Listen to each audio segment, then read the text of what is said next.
मौन होना कोई मुश्किल काम नहीं है,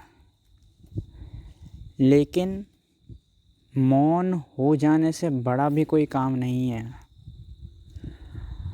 मौन होने के लिए जन्मों जन्मों की आवाज़ें रोकनी पड़ती है।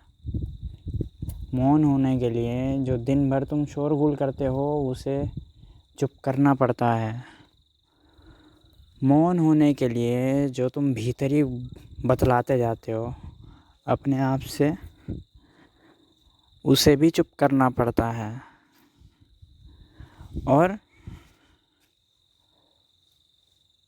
मौन तुम हो जाओगे तभी तो शांति सुनाई देगी। इस विरोधाभास को ध्यान में रखना।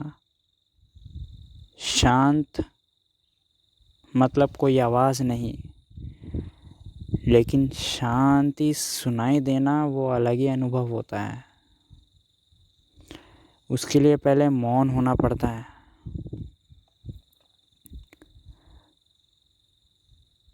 ढोंगी लोग क्या करते हैं, मौन व्रत रख देते हैं, लेकिन वो ढोंग दुनिया से नहीं कर रहे, वो अपने से करते हैं। एक बार सुकुमार ने मौन व्रत रखा था। मौन व्रत तो उसका पूरे दिन का था, मौन व्रत का उपवास रखा था, मौन व्रत। लेकिन जब भी उसे कोई काम पड़ता तो अपने भतीजे को, अपने बेटे को फ़ोन में लिख कर बताता। अब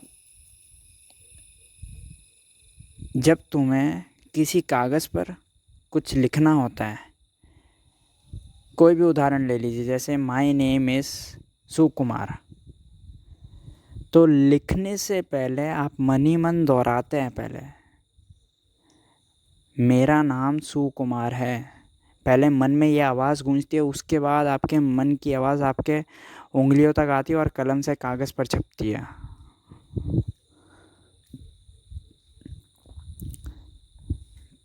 तो मन ही मन बोलना पड़ता है पहले, लिखने के लिए भी।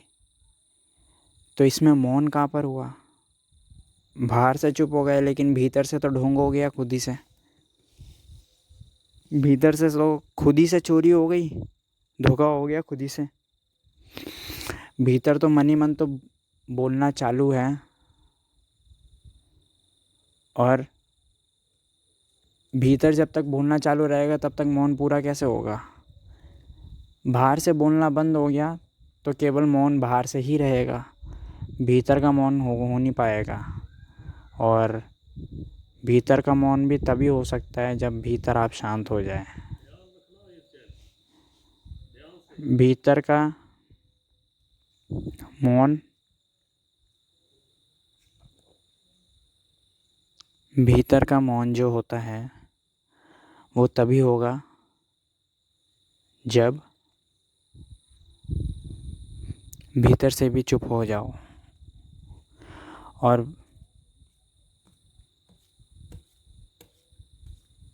जब बाहर व भीतर से चुप हो जाओगे तभी शांति सुनाई देगी।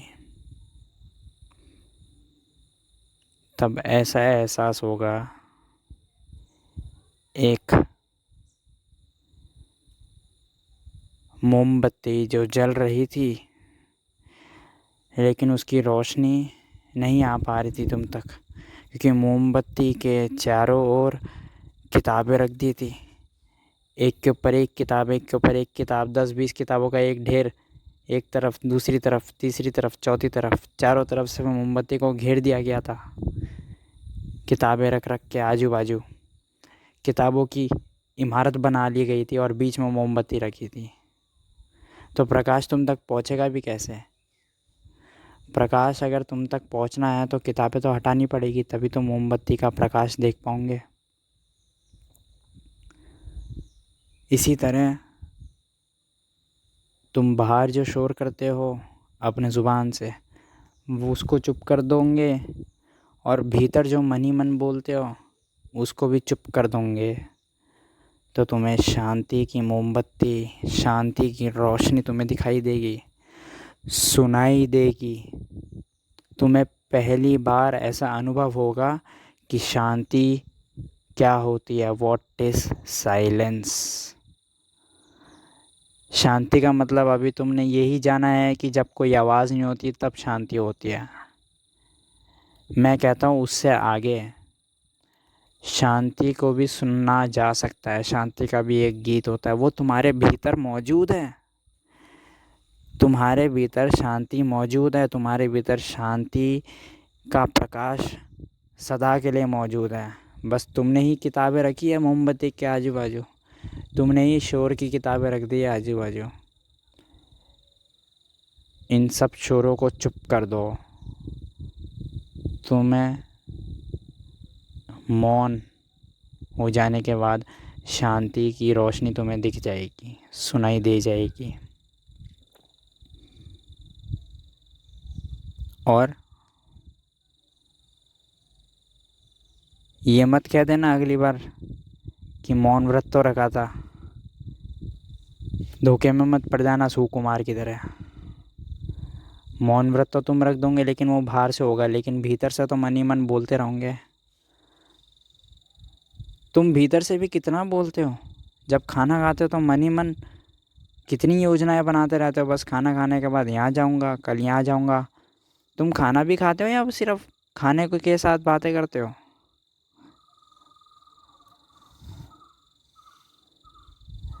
तुम चलते हो तो भी मन ही मन बोलते हो कि आज 10 बजे यहाँ जाना है, आज 5 बजे यहाँ जाना है, कल ये काम है मेरा और परसों तक कैसे भी निपटाना है ये काम। तुम कितना बोलते हो चलते भी हो तुम। तो मौन रखना सबसे बड़ा काम है, भीतर भी और बाहर भी। और मौन रखने से सरल काम भी कुछ और नहीं है। जिस दिन तुम्हें अंदर से इच्छा आ जाएगी मौन होना है, उस दिन तुम हो भी जाओगे। तो शांति का गीत सुनो, मौन हो जाओ, सब कुछ चुप कर लो। सब्सक्राइब करो अगर ये चलचित्र मददगार साबित हुई हो तो।